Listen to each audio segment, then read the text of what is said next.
Welcome to County Report This Week. I'm Sonia Burke. Thank you for joining us. Coming up in the next half hour, County Executive Ike Leggett kicks off African Heritage Month in Silver Spring. Montgomery College remembers the 10th anniversary of Hurricane Katrina. And later, we'll show you the sights and sounds of the annual Labor Day Parade in Old Town Gaithersburg. But we begin with the solar energy market, which is rapidly expanding as more and more Marylanders are going solar. And as Susan Kennedy reports, statistics show public policy here in Montgomery County is creating a marketplace where solar energy can thrive.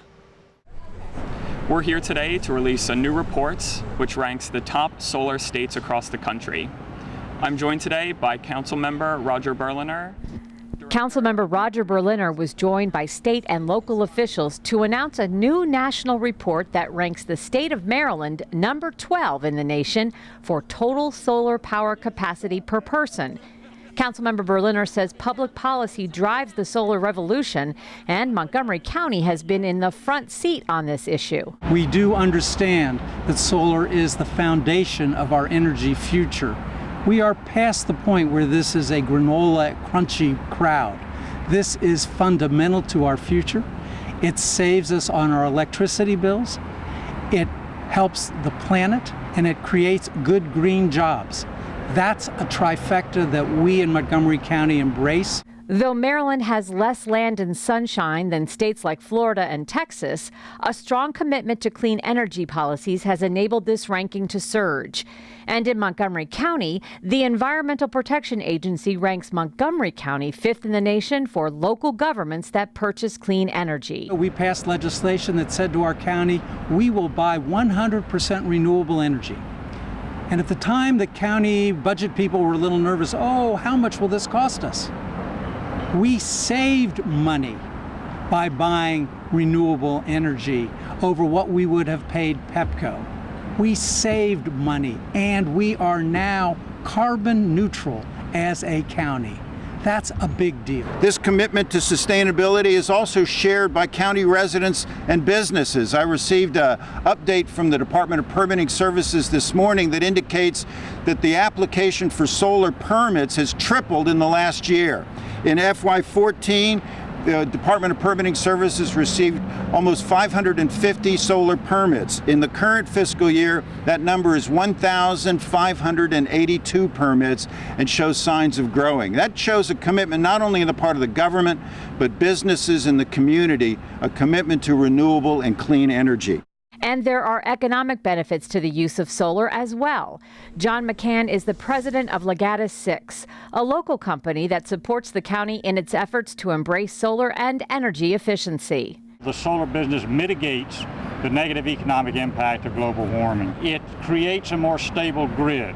I mean, there have been issues with grid reliability and stability. Distributed solar systems, which provide generating sources throughout the grid, ultimately creates a more stable grid, a more reliable grid. And so that's the second major economic benefit. And the third is that it builds Maryland businesses like ours. To find out more about how Montgomery County ranks, you can read the report at environmentamericacenter.org. In Rockville, I'm Susan Kennedy for County Report This Week. Tacoma Park is one of 50 national semifinalists for the Georgetown University Energy Prize. A prize of $5 million will go to the U.S. community that educates the public in energy efficiency issues and spurs innovative approaches to decrease energy usage. In order to become one of the finalists for the Energy Prize, the Sustainability Department in Tacoma Park is sponsoring the Neighborhood Energy Challenge. A $2,000 grand prize will go to the neighborhood and multifamily building with the most certified green homes. One major step to become green certified is to have an energy audit. Tacoma Park Ward 3 Councilmember Kate Stewart opened her home to our cameras and allowed us to witness firsthand the process of an energy survey. Take a look.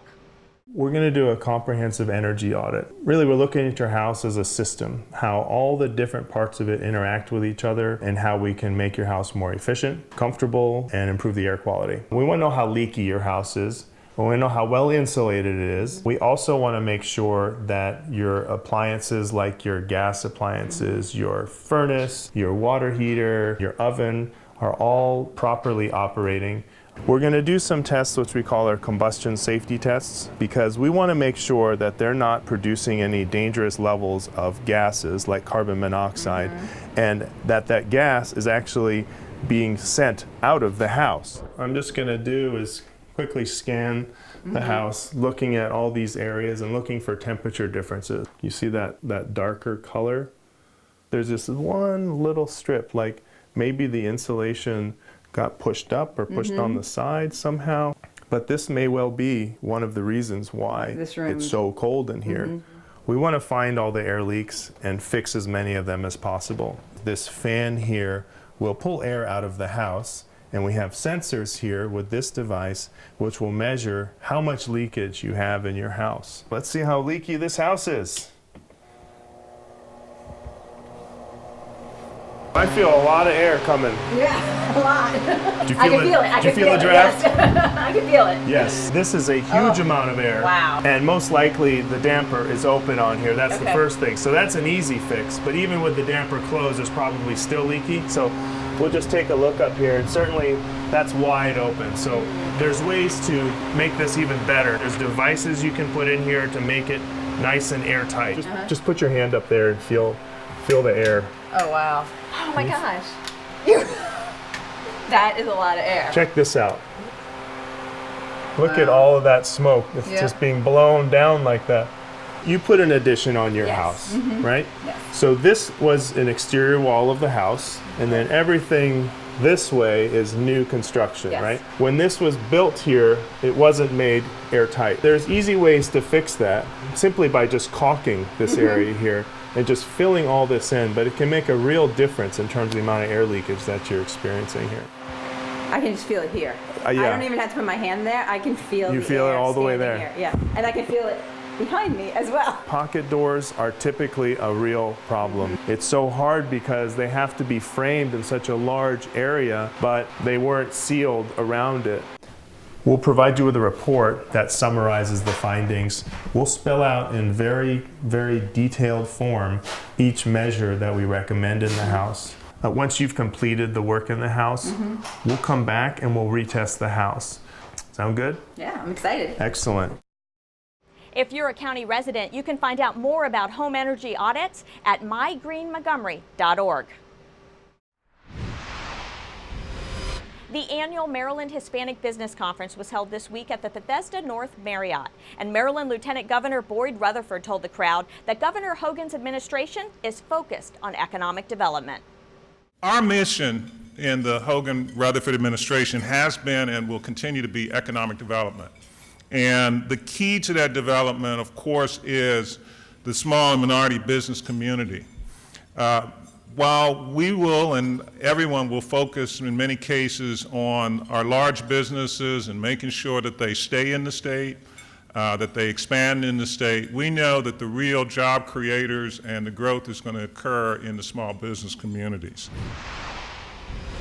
Did you know that Montgomery County was the first in the nation to proclaim the month of September as African Heritage Month?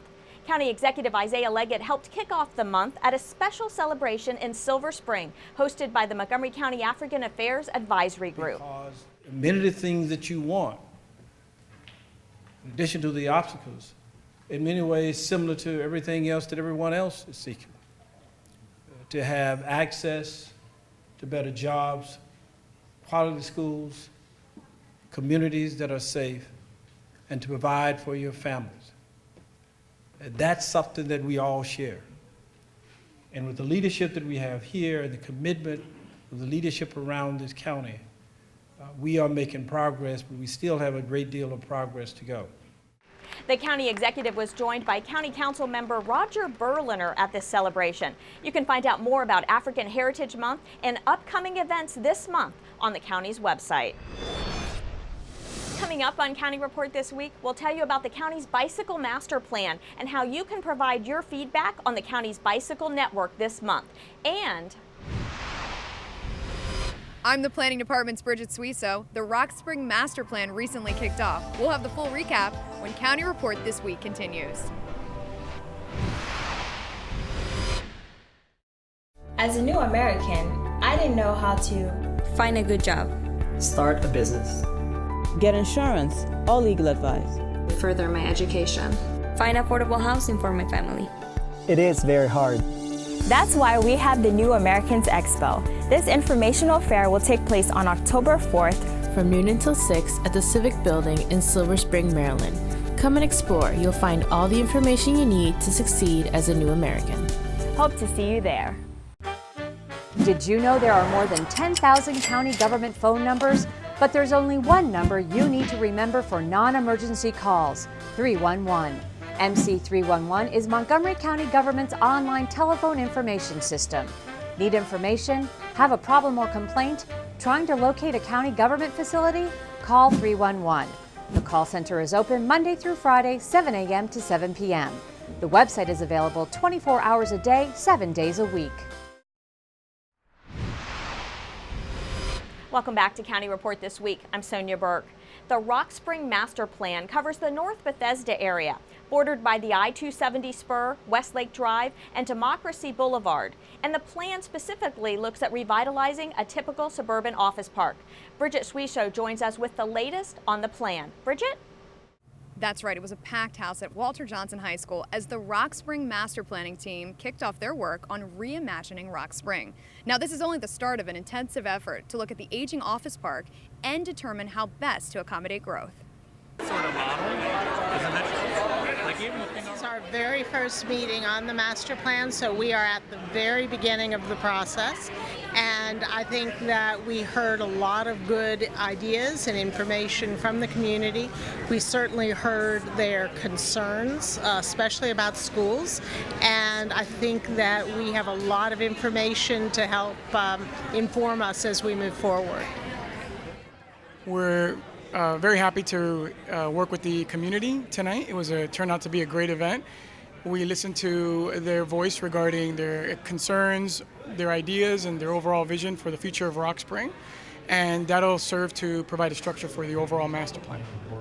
I thought it was a very good meeting, partly because so many people came out on a hot summer night and obviously cared very much about their community and the future of the community. We knew there were issues here. That wasn't a surprise. People feel very strongly about their concerns, but that's a good thing. We want people to care about their communities and want to be inspired to work with us on this master plan. It's going to be a long process, but we need them to be active participants, so I'm very impressed so far. The next steps after this is that we go forward to the planning board to present a scope of work. Hopefully the planning board will review our scope and timeline and hopefully approve the timeline, and then we move forward to the next community plan. Next steps are take all the notes back that we received from the meeting tonight. We'll organize them within their groups: housing, education, recreation and green space. And we're going to go ahead and pull that forward into building a structure of orders of magnitude of items we need to look at as part of our master plan. To learn more, go to montgomeryplanning.org/rockspring. For County Report This Week, I'm Bridget Suisho. In other planning news, get geared up for the Bicycle Master Plan. Community meetings are being held around the county and include a presentation about the state of bicycling. And there are opportunities for your feedback on how to improve the bicycling network in the county. Upcoming meetings are scheduled for September 15th, September 21st, and October 6th. RSVP and learn more at montgomeryplanning.org/bikeplan. Save the date. Montgomery County's Office of Human Rights is hosting the 3rd annual Friendship Picnic on Sunday, September 20th from 1 to 5 p.m. at Wheaton Regional Park. The picnic brings together diverse communities to share their cultures, traditions, and faiths. There'll be food and entertainment for the entire family. James Stowe, the director of the Office of Human Rights, recently talked about the upcoming picnic on CCM's Mosaic, a monthly talk show. I think one of the things that we want to make sure happens as well is that the interface goes beyond 1 to 5. Right. That maybe you meet someone that right. maybe you can now have dialogue with That's in the right. coming week or the That's coming right. month. Maybe it's an opportunity for family exchanges to take place. Maybe there's some mutual interest that you may develop or find out while you're at then our friendship picnic that can again have some carryover impact beyond the day. For more information about the Friendship Picnic, visit montgomerycountymd.gov/human rights. Did you know that Tuesday, September 22nd, is Car Free Day? It's a worldwide movement to celebrate sustainable transportation. Residents are encouraged to go green and to go to work by bicycling, walking, carpooling, taking transit, or even working from home. Car Free Day is intended to fight traffic congestion and preserve the environment. For more information, go to carfreemetrodc.org. It's time to check your medicine cabinet for expired or unwanted prescription drugs. The Prescription Drug Take-Back Day will take place on September 26th, and it's part of an effort to prevent the increasing problems of prescription drug abuse and theft. This event is touted as a safe, free, and anonymous opportunity to dispose of unused, unwanted, or expired prescription drugs. The idea is to keep residents from flushing prescription drugs or placing them in the trash where they could be ingested by animals or a person. This is the safest way to get rid of any unused or unwanted prescription medication. There are not a lot of good options to be able to dispose of unused medications. And by taking part in the Drug Take-Back Day, you can possibly prevent an accidental poisoning or intentional drug abuse. On September 26th, there will be 11 drop-off locations across the county where residents can drop off prescription drugs and over-the-counter medications. There will be collection boxes in the parking lots of all these police stations between 10 a.m. and 2 p.m. Coming up on County Report this week, we'll show you the sights and sounds of New Orleans at Montgomery College. And we'll march down the streets of Old Town with participants at the Labor Day Parade in Gaithersburg. Stay with us. County Report this week is coming right back.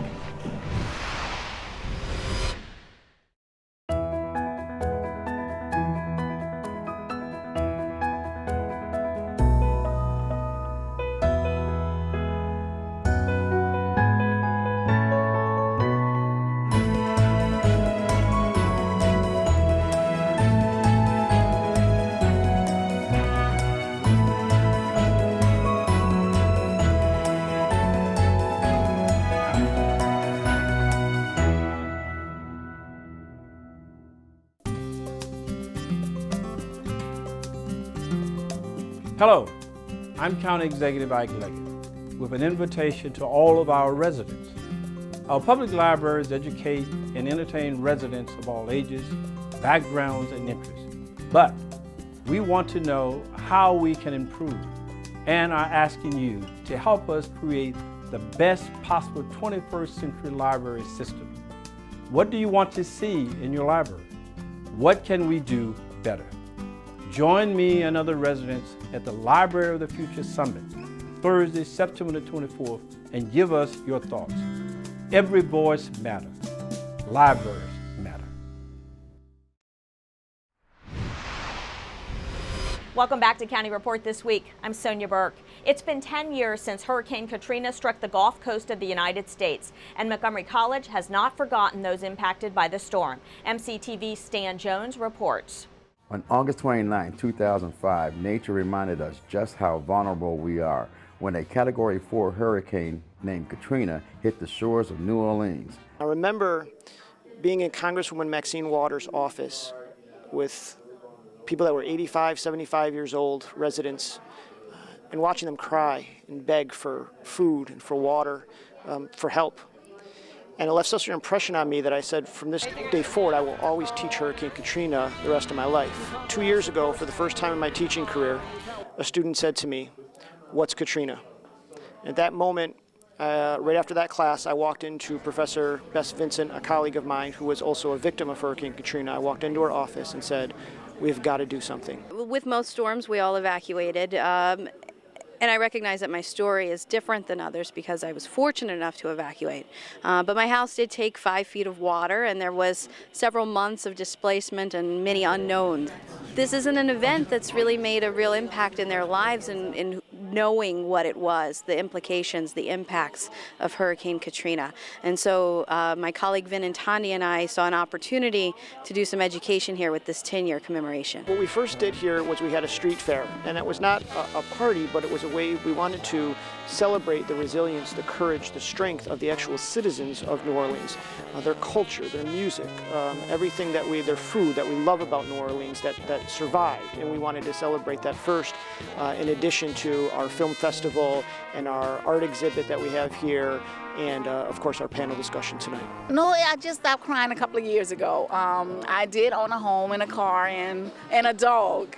And we had to leave some stuff behind, and I did go back, and my neighbor did rescue my dog out the house. I want to go back to, help support the economic base. So I want to become an RN, so now, when I return, I will be a nurse. Montgomery College's commemoration of Hurricane Katrina 10 years later isn't just about the lives lost or displaced, but to educate and learn about the resilience and how to move forward and rebuild. For County Report this week, I'm Stan Jones.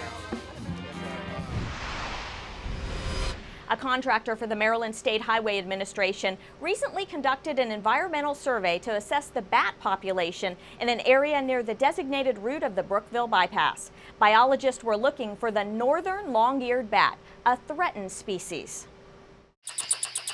Shortly after sunset, these biologists began setting up mist nets to trap bats along a flyway in a wooded area of Brookville. We targeted this area because of the flyways along the road. We have a flying corridor along the stream and several forest openings that would be conducive to this type of trapping.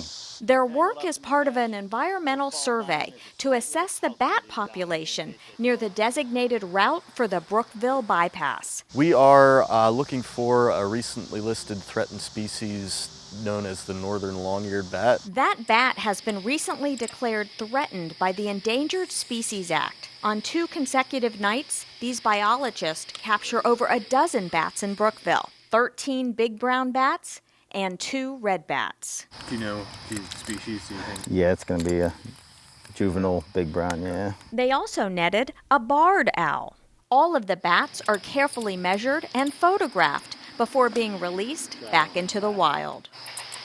We'll take some measurements, forearm length, hind foot length, ear length, the weight, and prior to releasing them, identify the species. If we catch a threatened species, we would put a transmitter on it and track the bat to its roost. The biologists check their nets every 10 minutes for a period of 5 hours, from dusk to well past midnight.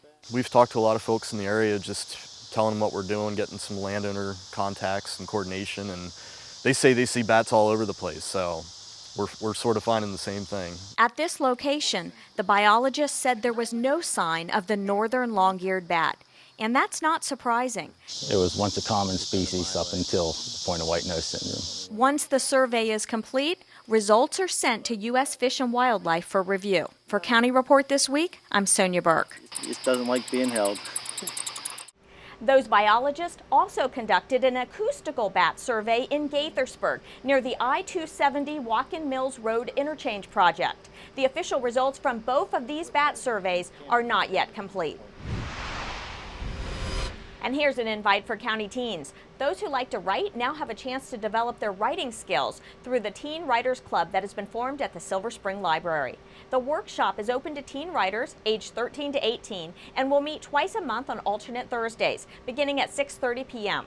The club will offer writing exercises and group discussions. For more information or to reserve a spot, call this number. Who doesn't love a parade? In Gaithersburg, it's an annual tradition that dates back 77 years. We're talking about the Gaithersburg Labor Day Parade, and the weather this year was picture perfect. Parade participants included County Executive Ike Leggett and his wife, Catherine. Dance groups, antique cars and fire trucks, high school marching bands, and so much more.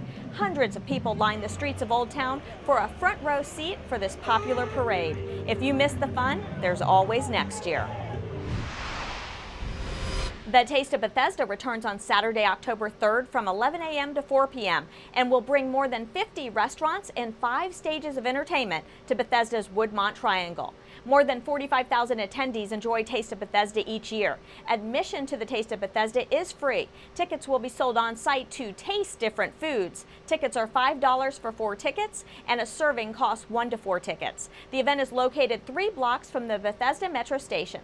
Free parking is also available in downtown Bethesda's public garages. The free Bethesda Circulator will transport visitors to and from the Bethesda Metro Station and public garages. For more information, go to Bethesda.org. Coming up next on County Report this week, we'll introduce you to a Silver Spring resident who's making a difference for some animals in our community. Plus, you'll meet our Pet of the Week. Don't go away. County Report this week is coming right back.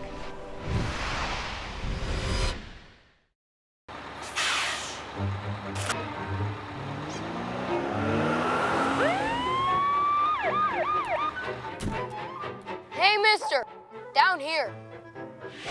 You illegally passed the stop school bus. I'm placing you in timeout, and this timeout means big fines, plus you really could have hurt somebody. That's why school buses are being equipped with video cameras to help kids like me stay safe, so respect the bus. We did not lose the war in Vietnam. We quit. And it just made it so much harder for all those guys that were wounded. You look and you see the guys beside you and around you. We realize you're all Americans. And no longer are you a particular race, you're a soldier. I became the first resident of the Hanoi Hilton. We're going to come out of there, but we're going to come out of there with our honor. On Saturday, October 24th, join Bob Schieffer at the universities at Shady Grove as we honor our more than 13,000 Montgomery County veterans who served in the Vietnam War. Welcome back to County Report this week. I'm Sonia Burke. A Montgomery College student with aspirations of becoming a veterinarian is helping rescue animals in our community today. MyMC Media's Alini Barros has her story. Meet Stephanie Filiu, an 18-year-old who spends Saturday nights taking care of sugar gliders. Ever since I was a little kid, I've always loved animals. My first interest in rescuing them was when I first got my sugar gliders. She's a Montgomery College student with aspirations to become a veterinarian. For the past 5 years, she has been rescuing animals and finding them new homes. This life sciences student has rescued more than 13 sugar gliders. The condition that they came in was a pretty bad rescue situation. I mean, they were very skinny, emaciated. Stephanie's an expert. She has a blog where she shares more about their life expectancy, signs of a healthy or sick glider, and diet options. It does vary every day. Okay. Sometimes they get boiled eggs, sometimes they get the mealworms, or quinoa, or just different, anything that I have, in the fridge, they get too. Besides gliders, Stephanie has also rescued a lizard named Todd. They came to me a few months ago from my uncle who had a client who didn't want him anymore. Todd weighed close to 3 ounces when rescued. After proper care and the right diet, he now weighs almost 12 ounces. Stephanie says rescuing animals one at a time was not possible without her parents' help. Her father says between food, cage, veterinarian care, the family has spent more than $3,000. Very proud and also surprised that at her age, she knows all this stuff and do all this stuff. For the past 3 years, once a week, Stephanie also volunteers at the National Zoo. But right now, Stephanie hopes to find Todd a home and continue to rescue animals. If I can help, another animal, then it keeps me going. For now, she's ready to do it all over again tomorrow. For County Report this week, I'm Alini Barros.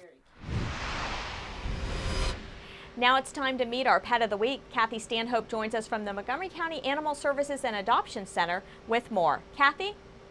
This very affectionate, very handsome guy is Little Rascal. He's just about 5 years old, and we call him the party animal because he loves to go sit in everybody's lap. Please visit him here at the Animal Adoption Center. Give us a call at 240-773-5900 or visit Little Rascal on the web at montgomerycountymd.gov/ASD. It's time to start thinking about fun fall programs, and for that, the county's Department of Recreation has open registration for programs and classes. The county recently launched a new recreation enrollment website where residents can open an account and register for classes and other programs. To begin using Active Montgomery, you must set up a new customer account at activemontgomery.org. You can find the Fall Recreation Guide online at montgomerycountymd.gov/rec or call 240-777-6840 for more information. With that, we close this edition of County Report This Week. Remember to like us on Facebook and to join us again at this time every week for a look at what's going on inside Montgomery County. I'm Sonia Burke. Thank you for watching.